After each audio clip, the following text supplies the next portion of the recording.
how much more, having been reconciled, shall we be saved through his life?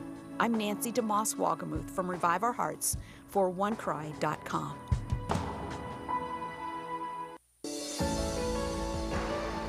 Greetings, KELP listeners.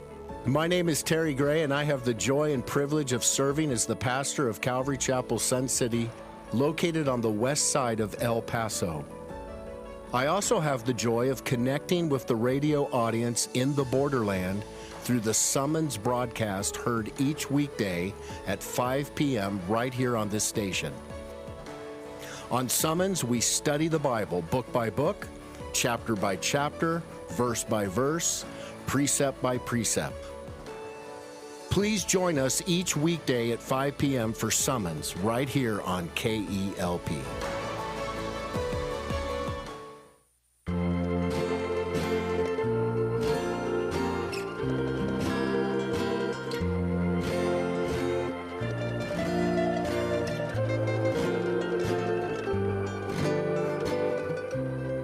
You are listening to KELP El Paso. Feed your mind, feed your soul at 1590 AM, 95.9 FM. Streaming worldwide at KELPradio.com. 915 Talk is a production of Desert Voice Media. You can visit desertvoice.media to learn more. 915 TALK. The world is looking at El Paso. What will we say to the world? From the KELP studio in El Paso, this is 915 Talk. And now your host. Mac Daddy Del Norte. What's up? What's up? You ever sit around and think about what makes you angry? Like what grinds your grits or gets your goat, ruffles your feathers, maybe sticks in your craw. Makes your blood boil. I don't think I sit around. Is there anything that puts a burr under your saddle? I like these phrases. I don't think I sit around and think about it. I just get mad, period. What? Oh, you just don't even think about it. I don't think about it. Just get mad. Mad. like you don't think about, what does get my dander up? No, not really. Oh, I'm a pretty chill guy. What burns my biscuits? That's a good one. So if you were to think about these things, Mac Daddy Del Norte, you said you normally don't think about it. You just get angry. Mm-hmm. What is something that has made you angry in the past week? Ooh, good question. Something that tweaks your nose or lights your fuse. You know what? Puts a knot in your tail. You know what? I do have one. Okay. On people not being punctual. Yes. That's a big one. Why do you think that makes you angry, Mac Daddy Del Norte? Why do you think that grinds your gears? I don't know. I think it just... Why do you think that sours your milk? You know what? I think that being a father now with 3 newborns, being able to get them ready with the help of my wife, of course, loading everything in the car, driving to where I need to be, and being there before a person that doesn't have necessarily much to do but just to wake up, shower, and get to where they need to. Oh. It's like, hey. It makes you want to slap a bear?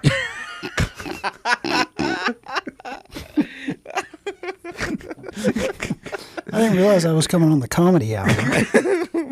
It curdles your cream. Oh, man, that's funny. Oh, man. Yeah, it is funny to think about what makes you angry. True. You probably want to ask me what makes me angry. Yes, actually, I do. What makes you angry? There's one thing, and I think I've learned to overcome it. Okay. But every morning, why does everyone slow down to 50 miles an hour in front of Bassett Place on I-10? Oh. There's literally nothing happening. Yeah, nothing is happening. There's nothing happening. And that's the slowest curve. And they slow down. Yep. Some are going 40 and 45. Yep. It's a wide open... I don't know, there's 6, 8 lanes. You're on the freeway. There's nobody in front of you. There's no stoplights. There's a lane has not been taken away. Exactly. That is very true. Everyone slows down. That is very true. And I want to know. Oh, man. Maybe it's just I want to understand what's in everyone. I guess you could say it fries my okra. Okay. Yeah. But I think I've learned to sit there and laugh at everyone. I feel very superior to them. I'm like, I can drive 60 and I'm safe and I'm within the boundaries of the limit placed by the Texas Department of Transportation. But I'm learning to deal with anger. I'm learning to deal with anger. But we're going to be talking about that today, Mac Daddy Del Norte. Okay. And for that conversation, we have a very special guest with us. Ooh, all right. Yeah, do you know why he's special? Definitely, because he is becoming almost our number one person to be here. Almost on our this. number one. You just ruined Yes. his cornbread. No, oh, yeah. Yes. No, he is the unique expression of an endlessly creative God. Oh, yes. Also, he is the executive director over at our good friends at Living Hope Counseling Service. Nice. Here in El Paso. Nice, nice. Indeed. And we're going to be talking about anger. And I don't know. That's a good topic. We titled it Anger Management, question mark. I actually don't know if it's even like if we're supposed to manage it or get rid of it. What are we supposed to do? So let's jump into the conversation without further ado. Let's give a very warm Borderland welcome to our good friend, the one and only Mr. Robert Hart.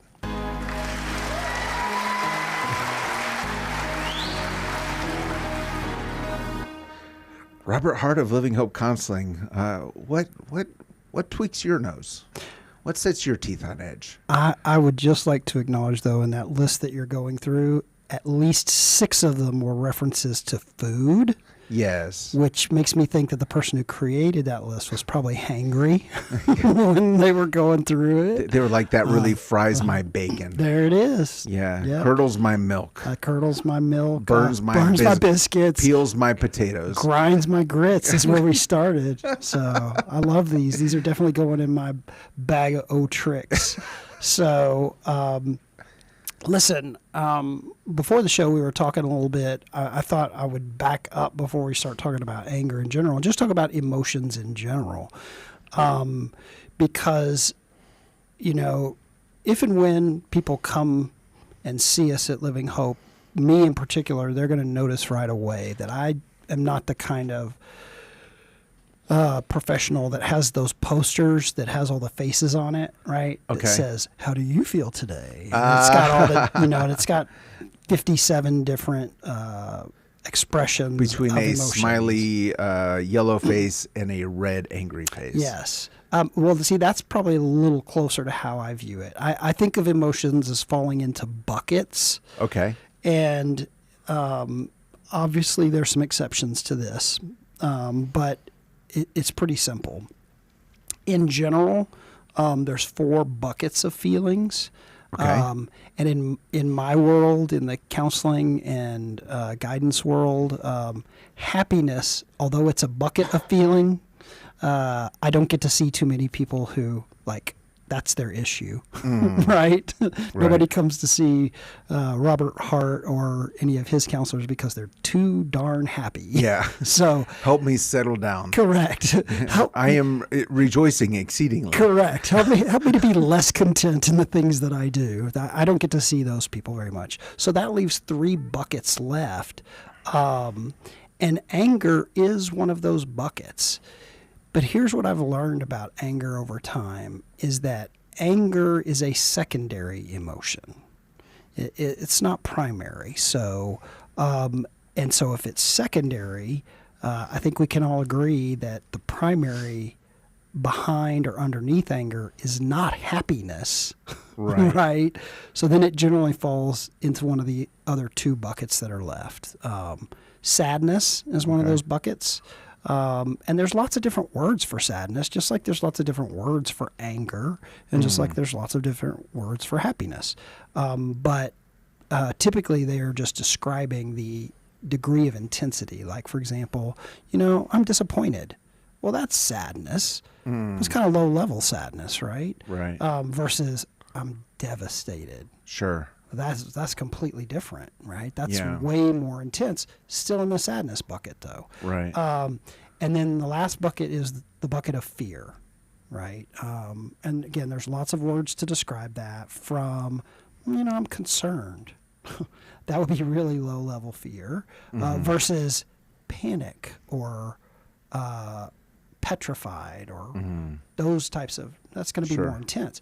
Well, circling back to anger, if we begin to acknowledge or recognize that anger is not primary but secondary, when you think about those questions of, like you said, anger management, ? I think our number one thing to recognize is if it's not primary, it's going to be in our best interest to always think about and look at what is going to be driving anger. We've all encountered people with anger issues, whether that's on the road. You talked about, you very kindly set the stage to talk about your own personal road rage issues. Yes. Although, of course, you did not term them as road rage, and I assume it's not to the level of rage. No, but it's frustration. there you go. And that's typically a lower. And it's literally for 1 mile. Correct. And I know that distance at that lower speed at 40 miles an hour lasts a little longer. Doesn't change anything in my day. Yeah. But it disappoints me. Well, sure. I'm disappointed in my fellow man. There you go. Well, see, now I have higher expectations, Now, Robert Hart. I literally used that word to describe one of the feelings in one of the other buckets. Did you catch it? No. Because you just went from frustrated, which is in the anger I'm bucket, sad. to Am I sad? disappointment. Yeah, I There just start it off my is. day sad because everyone's driving at a really sad pace in front of Bassett Place on I-10. Correct. Now, of course, as you said it, my problem-solving brain kicked into gear, and I was like, okay, I've driven that stretch plenty of times. Are you talking coming from the west side or going? Yeah, going east particularly. Yeah. I think it's classical conditioning, but I also think if it's early in the morning, the sun is coming up right into your eyes, right? And that's you come right around the mountain. I don't go that early. I must confess. I would absolutely agree with that. But there's no discernible At noon? reason. Yeah, no, not at noon. 8:45, 9, and the traffic isn't even that heavy. Yeah, I mean, agree. it's steady, but. It is an interesting thing. I probably do need to mention that nothing in this broadcast is in any way to be construed as medical advice, legal advice, investing advice, and in no way is to replace the meeting with a professional who understands the specifics of your situation. We're just two guys talking. We didn't talk about this before we went on air, but I think you're okay with it if we open up the phone lines. Of course. Yeah, we did on Friday. We had a couple phone calls. It was a lot of fun. How great. Yeah, we were talking about real estate. Let's see if people are willing to talk about their anger issues. Absolutely. Yeah, but I think it is an interesting thing to talk about because I remember even as a teenager, I was in the church and I was like, I feel angry more than I should. I remember thinking this. Yep. And I'm like a Christian, so I shouldn't feel angry like this. Yep. And it took me on a little bit of journey trying to figure that out. I remember that now. That's 30 years ago. But I'm sure there are people in our listening audience who are trying to sort out some things. Number's 915-779-0016. Or you can call and talk about someone else you know. No. Call about yourself. Exactly. Everyone I know in my life seems really angry. What should I do about it? Exactly. Yeah. So we were talking about these buckets. So sadness, happiness, and what was the third? Fear. Fear. And then anger. Those are the four. Oh, so anger could get in. Anger is a bucket. It's just a secondary bucket. Okay. Right. It catches the spillover from sadness and fear. Okay. And so, listen, and anger is a God-given emotion. It really is. And it gives you energy. And this is where a lot of people tend to kind of go off the rails with it because there's a reason anger exists. It's typically to right a wrong or to correct an injustice because injustice should make you feel a certain way, right? Other than just angry. Right. How should you feel for injustice? Well, I shouldn't feel happy. You definitely should not feel happy. Right? Correct. Yes. So, I mean, I think that's a good place to start, though, because Yep. you're saying it's a God-given emotion. Yes. And it would be wrong to rejoice over injustice. Correct. That is correct. I mean, in a very simple Yeah, way. correct. That's a good way to start, is to understand that God gave us this emotion. If I see something wrong, something unjust, I should probably feel angry. Yeah. Well, again, now, if that's a secondary, what's the primary when you see, witness, or experience injustice? I'm going to say somewhere along the lines of sadness. I would think sadness is the one. Okay. Yeah. So if we walk out this door and we watch an adult abuse a child in front of us, are we not going to have compassion for the child? Right. Who's smaller, weaker, unable to defend or protect themselves? Mm-hmm. Yeah. But very quickly after that sadness, we're probably going to feel some anger because that is very unjust. Right? And so the anger motivates us to go over and actually intervene and take action. Okay, so anger motivates to action. Yeah. It gives you that burst of energy to go right the wrong. Now, in the case of your driving incident, what is the wrong to be righted?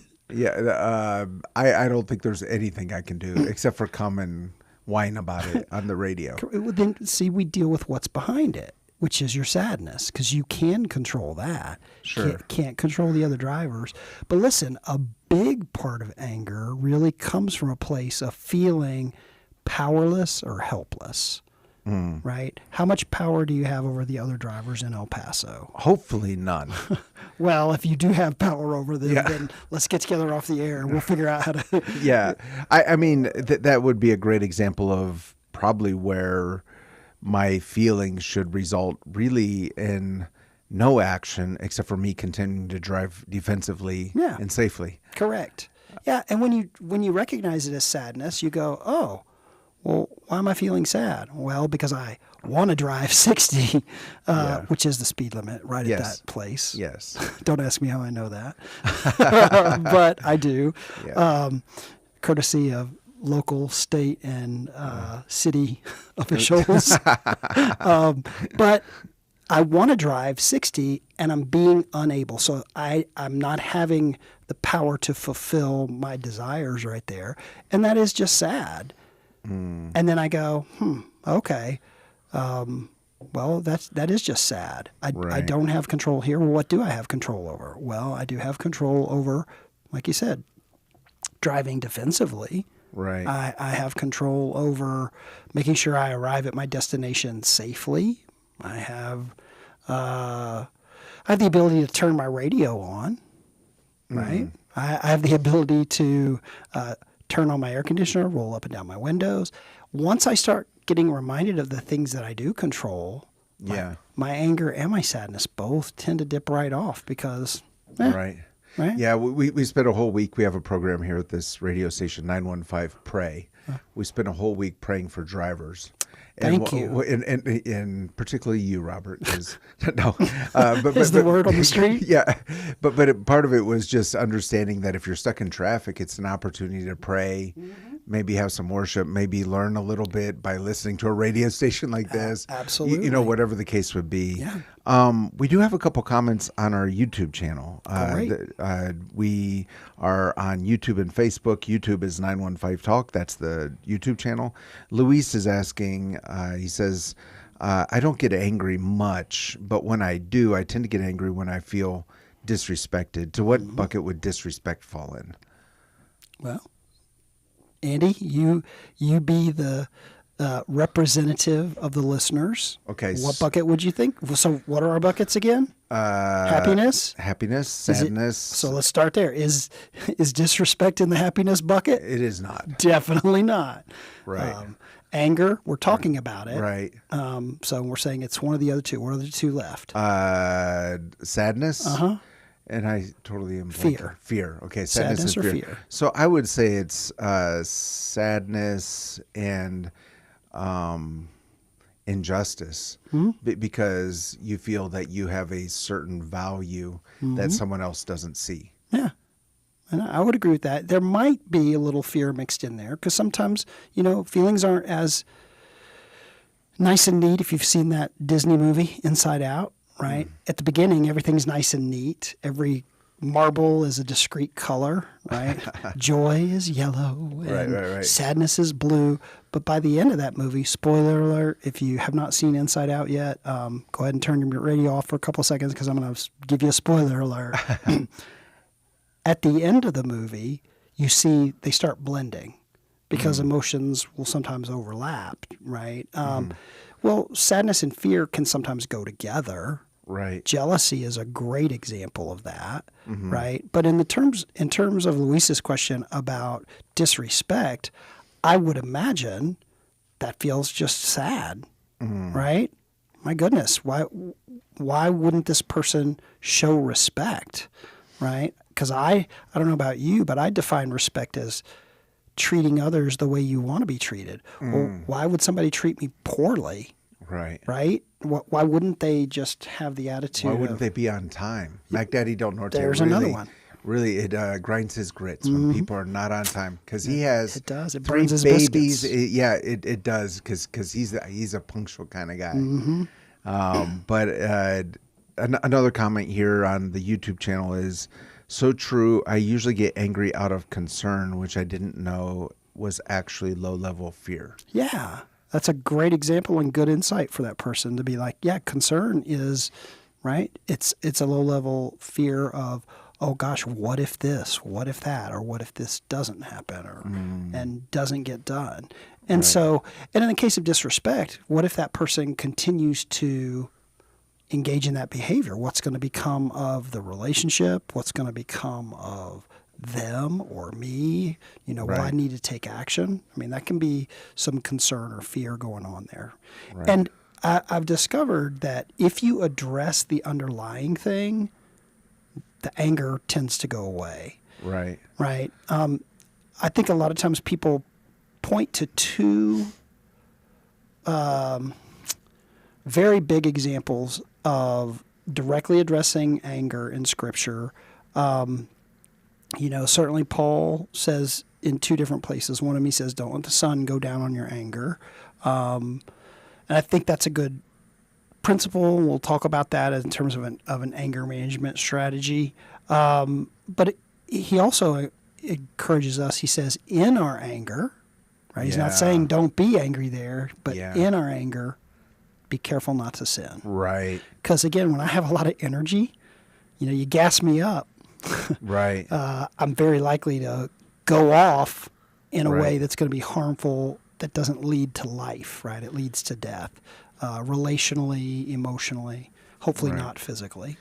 Right. And I was talking with my wife about this just, maybe it was even just yesterday, but this idea of we don't have to respond to everything that happens in our life immediately. And that's probably one of the best ways to avoid sinning. Absolutely. Because something happens and you talk about this burst of energy we get. And the burst of energy kind of tells us, go do that thing right now. Yep. Urgency. Right. Yep. And just stopping just for a minute and being like, I mean, we're not talking about someone being in danger that we need to get them out of harm's way. It could be someone said something to us or, something like that. We don't need to respond immediately in that moment. We can allow the emotion to subside just for a minute and think through what our response really should be. Sure. Well, and in working with lots of couples out there, some of which have, crossed some lines in terms of gotten physically aggressive with one another, I often slow the conversation down and ask the question, hey, when do you think you decided to put your hands on your partner, right? When did you decide that? And overwhelmingly, guess how people answer that? In the moment? Of course. They say, well, it happened right then. And I'm like, that really sounds nice, but that's not accurate. A lot of times inside of us, we make decisions, particularly about anger. Like if that ever happens again? Correct. We'll say, if anybody pushes me X far, right? So if anybody disrespects me this much, then it's okay for me to put my hands on you. Well, that's a decision not made in the heat of the moment. That's made very cool, calm, and collected. But remember, again, if this is coming from a place of anger as secondary, guess how that person is feeling when they make that decision? Aren't they feeling powerless? Oh, so next time this happens, I'm going to take power, and I'm going to take it this way. And they give themselves permission.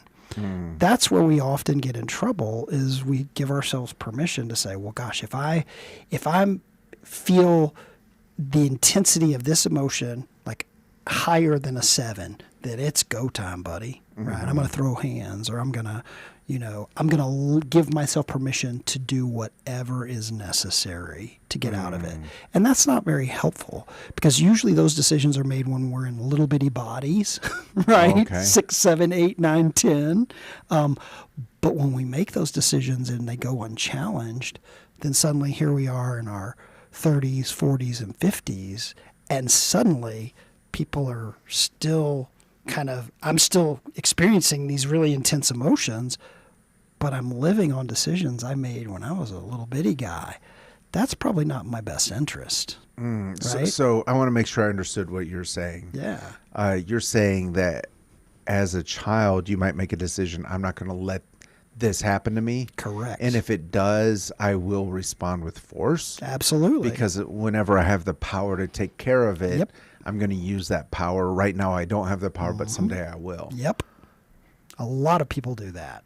Wow. I mean, now, this is coming from a person who's spent a lot of time working with people in and out of the justice system, right? Right. Like, I'm sure you've heard of a lot of the mentality of folks coming in and out of jail. It's don't ever let anybody disrespect you, right? If they disrespect you, then you must take the following action. Isn't that the decision made by a little bitty guy? Right? Growing up in an environment where I felt disrespected or disempowered, and saying I will never again allow myself to feel disempowered, so much so that I'm willing to give up my freedom for it. Well, that doesn't sound very rational to me. It doesn't. I'm not willing to give up my freedom for you just because you disrespect me. Right. Right? I'm like, I hate to tell you, I get respected every day, Andy. Really? I do. Yeah. Usually by you, but just kidding. Right? No, but I mean, literally, I experience a degree of disrespect every day. And yet it's not worth my freedom. It's not worth my joy. It's not worth my my ability to function well with others. And so I want to have that Christ-like sense of when I see and hear it and feel it, I want to have compassion on others. Yeah. Because usually when people are engaging in disrespectful or behaviors, it's because they're acting out in anger. They've got either fear or sadness going on. And of course, when I see that, I work to try to see beyond it, to say, what's behind that? And have compassion on it. Because I've discovered that when people feel seen and heard that way, right, the anger no longer serves a purpose. Where's the injustice? If I actually see and hear you, well, that's just, that's fair, that's, And now we kind of really get back to that place where I said my worldview is, I guess I didn't say this on air, but my worldview is that emotions are primary. They're the first things that happen when we interact with others, right? Not thoughts, right? Those aren't the first thing. Feelings are first. And if people are walking around with these hurt and scared feelings and then they're coming out as anger, well, I think I want to deal with that. And kind of like when Jesus said, look, you've heard it was said murder. That's wrong. That's bad. But if you look past that, if you look beyond there and look inside, you're going to see all kinds of anger and stuff going on. How about we deal with that? Right. Right. And so for me, I just go even one more step, which is it's not just anger, hateful thoughts. It's painful and scared thoughts. So let's deal with those and painful and scared feelings. So we deal with that. Yeah, I mean, what you said was, I think, worth repeating for sure.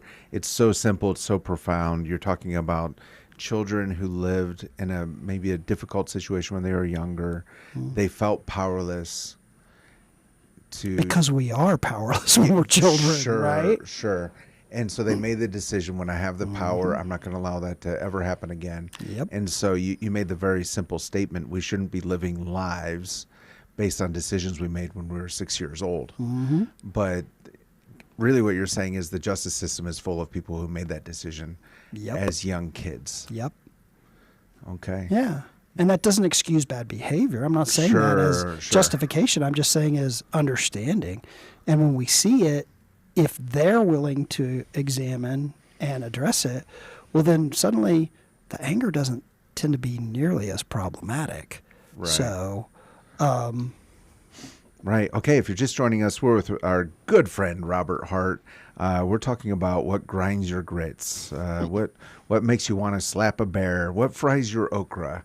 Well, to be serious, the whole conversation about anger, I believe, is something that really, if we don't know how to deal with it, where it comes from, or what to do with it as believers, it can really hold us in bondage, really. Yes, it can. And we're being reactionary rather than using it for the way it's intended to be used in our lives.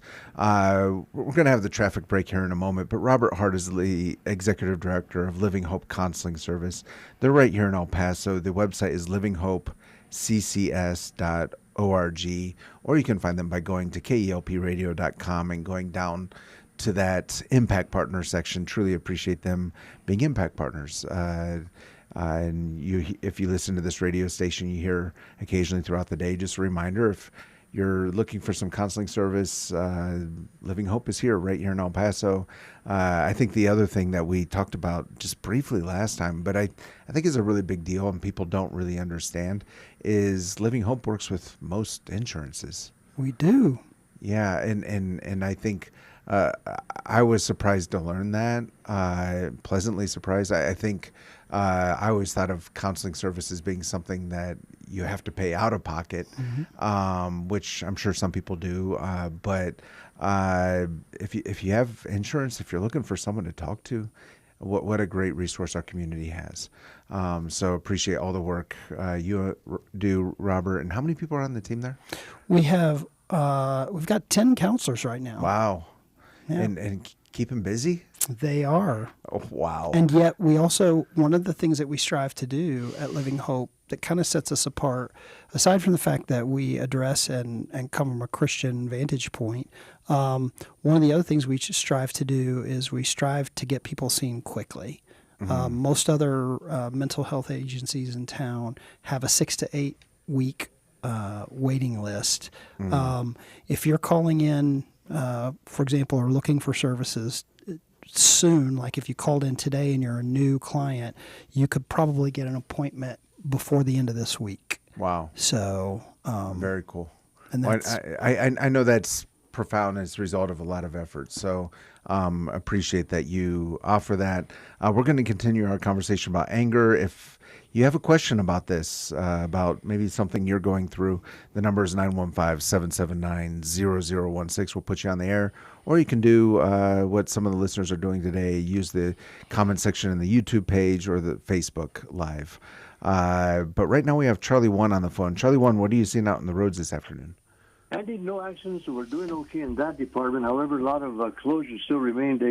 They cleared up some, but some still remain. For example, this one I see some slowing in single file I-10 west at Vinton, left lane closed, so you're in single file. Also, on the other side, I-10 east at Vinton, left lane closed, that back up to Anthony. So there are a lot of closures going on there, Upper Valley.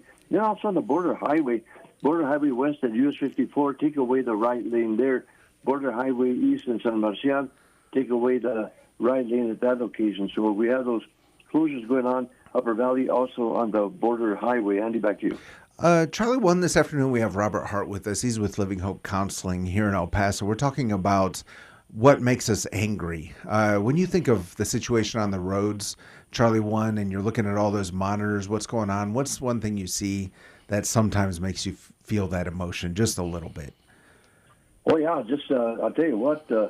More than just a little bit. Sometimes I just have to, say, pray to God, say an Our Father or something, because the way people drive, some drivers they'll cut right in front of you. They'll cut you off just to get on the lane, especially when it says right lane up ahead. Now you've got about 2 miles that you know there's a right lane is closed, but they don't want to be in that single file, so they'll go on that left lane, and at the last second they'll cut right in front of you to get to that exit. So.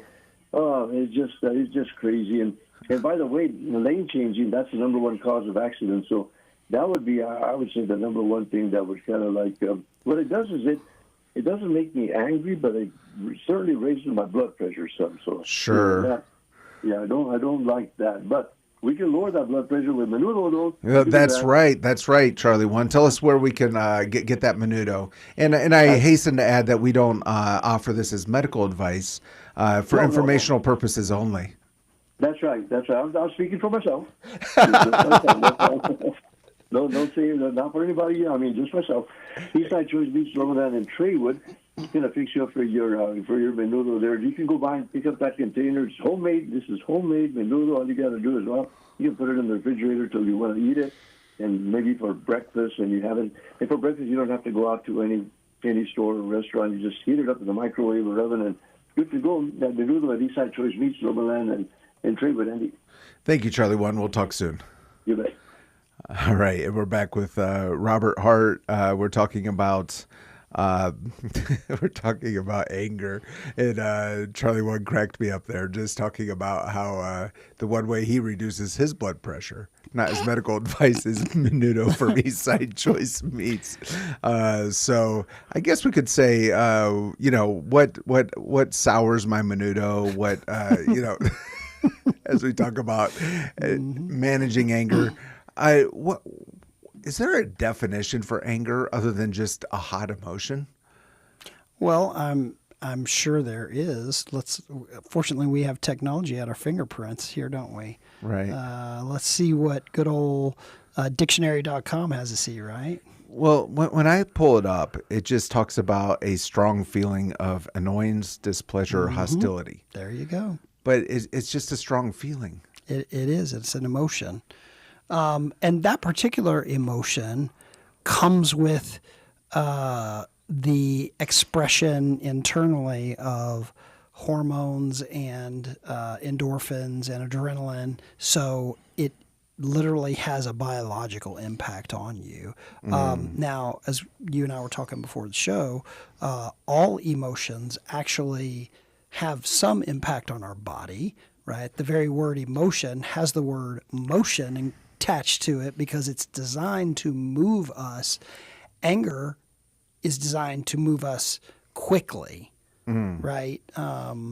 It's designed to move us rapidly because of its intensity. So it increases your heart rate, it increases your blood pressure, it increases your muscle tension and those kinds of things biologically.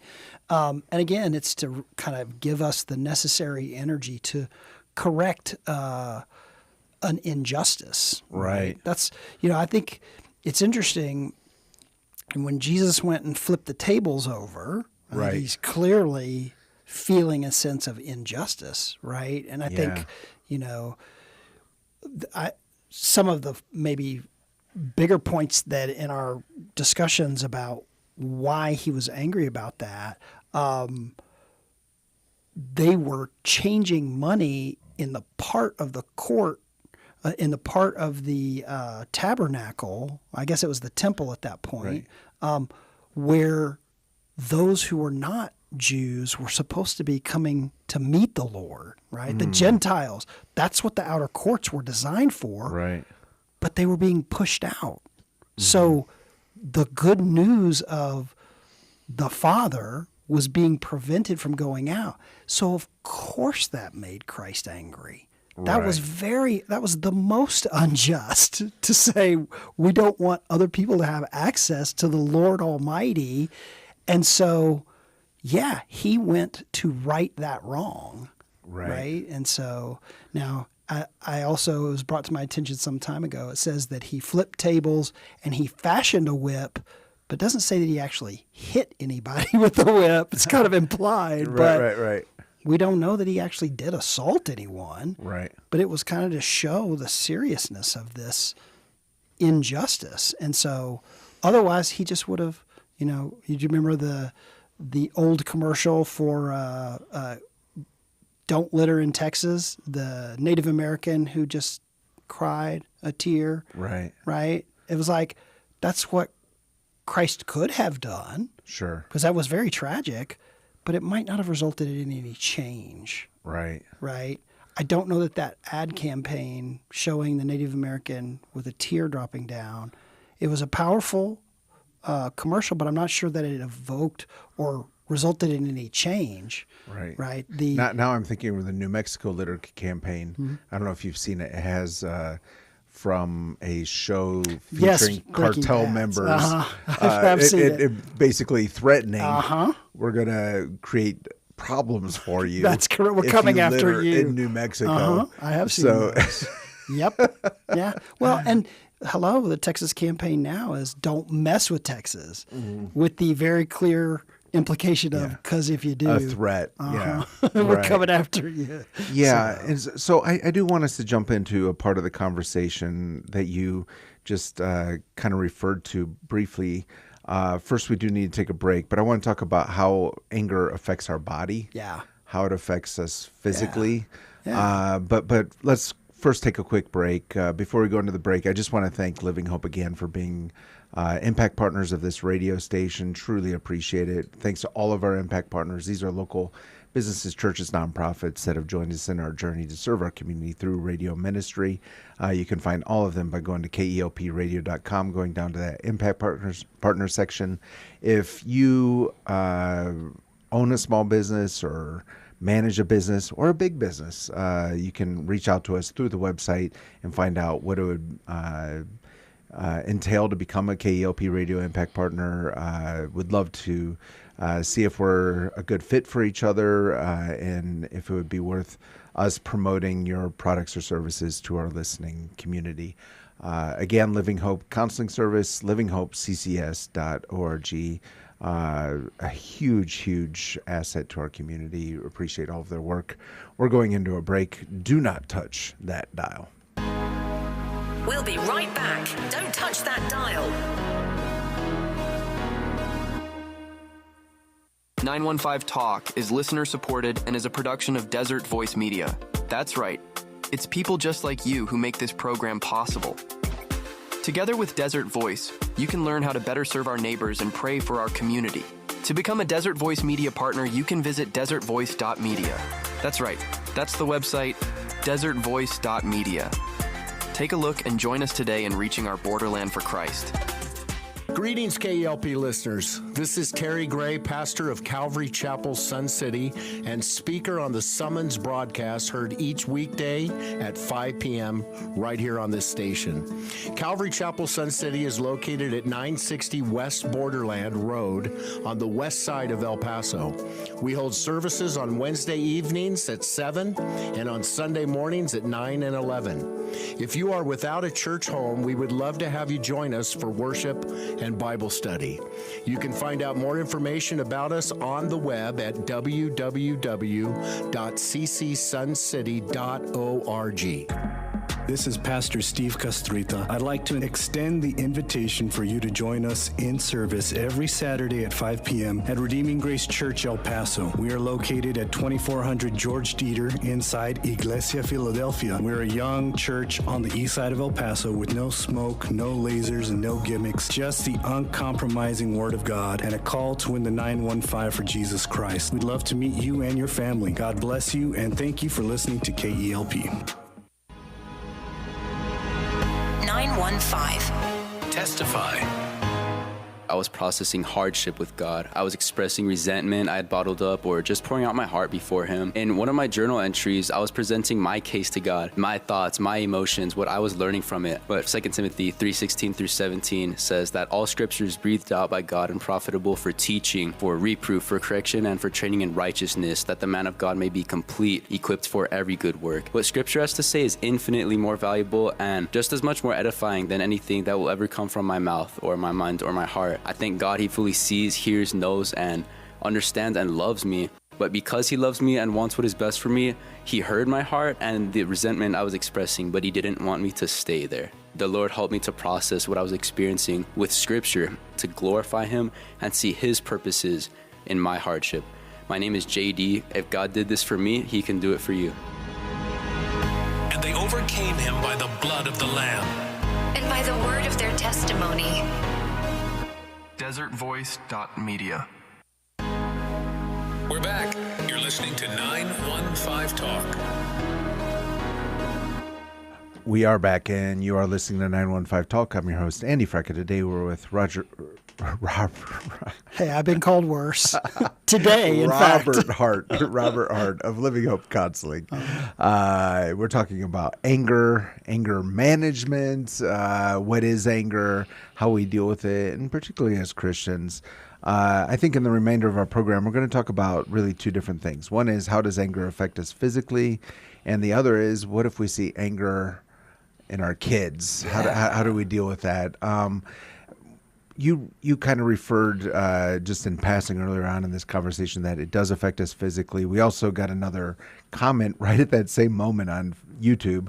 Looking back, my pattern was to get angry whenever I would feel offended, reacting in a way that would hurt my witness for Christ. I had to remember that my body is the temple of the Holy Spirit. And I guess maybe what they're saying is they were reacting physically. Mm-hmm. Maybe. I'm not sure exactly what that comment means. But there is a physical aspect to this. And before we went on air, you were talking about it can be even a long-term effect on our body. Sure. Well, like there's a lot of evidence out there to show that all of our emotions are going to have some kind of physical effect or expression in us. Some of it's typically universal. Like, for example, that the punch that we get from the fight or flight response, right, which I'm sure you've heard of. Sure. That is typically associated with anger, right? Mm-hmm. It increases your blood pressure and it redirects the flow of blood in your body such that your arms tend to tense up and your legs get a lot of energy too, so that you can either, again, go and rip the lion's head off, or, as you said earlier, punch the bear, right? Yeah. Or slap the bear, right? Right. Or run away. So physiologically, if you're experiencing anger so much so that it is typically expressing itself in negative ways, like aggression, one of the first things, rather than to actually go out and express it, a better method would be to calm it down or to soothe it. And one of the quickest ways you can do that is, number one, splash cold water on your face. Okay. It literally produces a, I'm putting air quotes on, chilling effect, right? It's a chill pill, literally. Okay. I'm at night when my wife and I are watching, streaming one of our shows that we're watching, because we get the streaming services that all have ads because I'm cheap. Right. So there's this new pharmaceutical out for helping menopausal women and hot flashes, and they play that song, that dance song from the 80s and 90s that goes, "Gonna make you sweat," and it shows this woman with her head in a bowl full of ice water. But that literally sends your body a signal to calm down, to chill out. Yes, but it does so almost instantaneously. Now, obviously, we don't often walk around with a bowl of ice water or an ice bucket to shove our head in. But one other thing that you can very frequently do is immediately focus on your breathing, right? Because when you get that shot of adrenaline, typically you start to breathe really shallow. Interesting. Yeah. Right. That when you notice that you're breathing that way, step number one is I got to change that. I got to take control of my breath. And something that brings down my blood pressure and slows down my heart rate is when I think there's a word or phrase for this. I think it's called exhale breathing. It is where you literally, or the long exhale, that's what it's called. It's where you exhale longer than you inhale. Okay. So I don't know why God created our bodies this way, but when you breathe out, it literally slows down the inside of you. It slows down your heart rate, it slows down your blood pressure, and it lowers the circulation of your blood throughout your entire body, and it can counteract some of those symptoms. Interesting. I call it breathing out twice as long as you breathe in. So if I breathed in on a count of 3, I would exhale on a count of at least 6. I try to do even more than that, but just doing that more than once, because I think a lot of times people get impatient. Sure. Right? Right. The very nature of, you were talking earlier, one of the very natures of anger is to become impatient. But we train ourselves to slow this whole process down and then find out where in our body we keep the tension. Like I said, there's some universals. We just talked about the tension in your arms and legs, but it is often very common that our abdomen muscles start to clench and tighten up. Right. Well, it's not always obvious and it's not always immediate, but how does one relax your abdomen muscles? Well, that deep breathing where you're kind of pushing out your belly when you breathe, that relaxes those muscles because it's pushing from the outside in instead of bringing those muscles in or contracting them. So doing those types of things often slows down and calms down anger enough for you to start getting back in touch with your reasoning, problem-solving skills, but also to do this other thing that we were talking about earlier, which is to begin to start asking the questions, what's behind that anger? Yeah. And when you find yourself just going through other words for anger, chances are you're not on the right path, right? Because I'll often ask people, hey, I noticed that you're feeling angry. They're like, yeah. I'm like, what's behind that anger? And they'll slow down and they'll go, frustration. Yeah, and I'm like, just another word for anger. What? Keep going. And then they'll go, irritated. Again, ticked off. Oh, okay. These are all just other words for anger, man. Right. So really you're going to almost always end up in those other two buckets, sadness or fear. Because then at that point, there are clear answers scripturally for what we do with those, right? What we do with sadness is we grieve it, we mourn it. And God's antidote to that is he provides comfort. Now, he usually provides that comfort with someone else with skin on, but not always, right? He's able to comfort you in your room, in your car. Sure. Right? And his antidote to fear is that perfect love casts out fear. There it is. Well, so what does perfect love usually look like in 2026, right here where I am? I think it primarily looks like this. Old Testament and New Testament, God says to us, I will never leave you or abandon you. Right. That's the New Robert translation, right? It's forsake you, right? Sure. That's King James. I will never leave you or abandon you.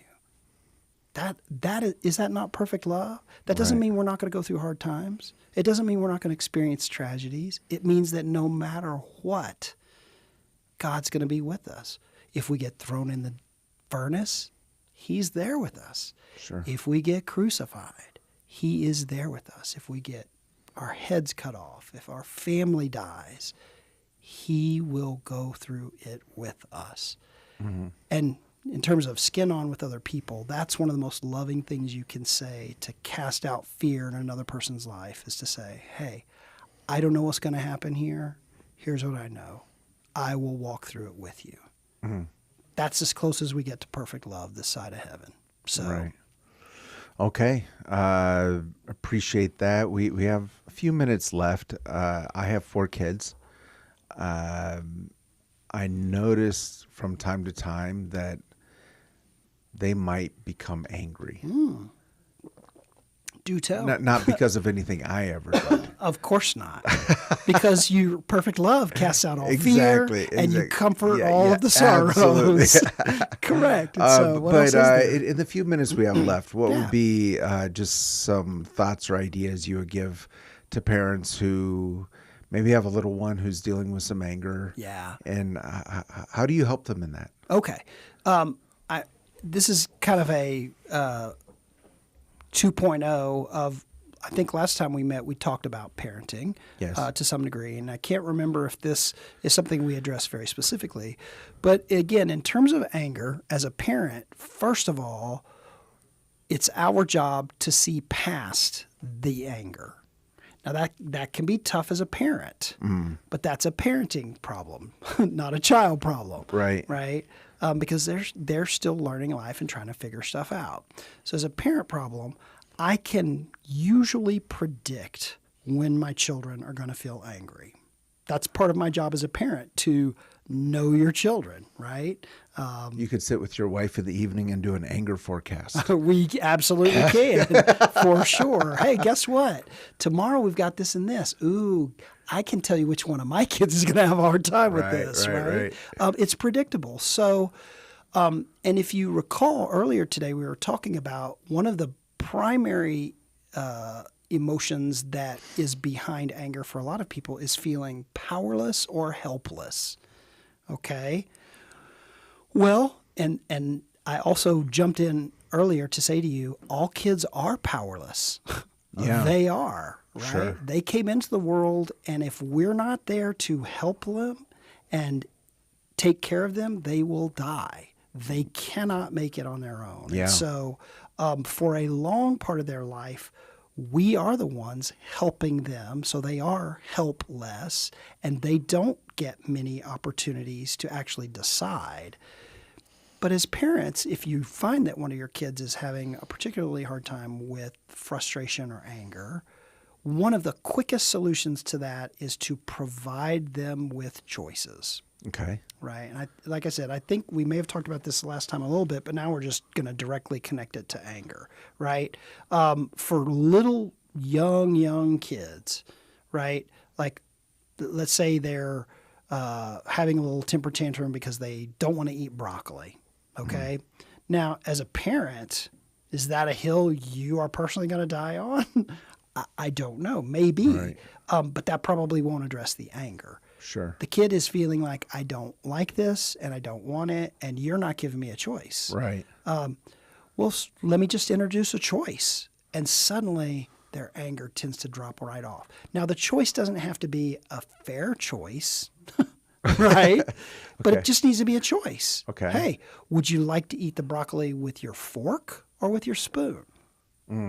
Well, now suddenly a kid feels empowered. Yeah. Before, they didn't even have any choices. They're just being told, eat your broccoli. Mm-hmm. Well, so suddenly now I'm giving them a choice. You want to eat it with this or with that? Would you like some salt? Absolutely. Would you like it with butter or dry? How about would you like a dipping sauce or no dipping sauce? Right. And as a parent, when you have a kid that's being frustrated, what you want to train yourself to do is, in a variety of situations, just start giving them ridiculous choices. Okay. Right? It's time to go to school. You want to sit in the front seat or the back seat? Yeah. They will just get so in the habit of realizing, oh my gosh, I have choices. Right. I'm not powerless. I'm not helpless. Now, I don't want to go to school, but at least I get to choose which seat I'm going to be in.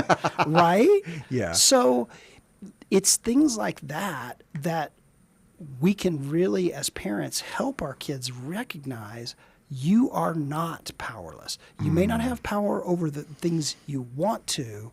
However, you do have power. You do have choices. Right. Love it. I feel like we could easily talk another hour about all of the issues surrounding anger, but sadly we have totally run out of time. We've been with Robert Hart. He's with Living Hope Counseling, livinghopeccs.org. What's the phone number over there at Living Hope? 915-772-2237. All right, 915-772-2237 over at Living Hope. Always enjoy these conversations, Robert. Truly appreciate it. As we always say, let's learn to love our city, love our neighbors, and maybe not get so angry with them when they drive slowly in front of Bassett Place, and give God all the glory. This has been 915 Talk. You have been listening to 915 Talk, a production of Desert Voice Media. To listen to this or any previous edition of 915 Talk, just visit desertvoice.media and click on the 915 Talk link. Let's continue to learn to love our city, love our neighbors, and give God all the glory. This is Pastor Steve Castrita. I'd like to extend the invitation for you to join us in service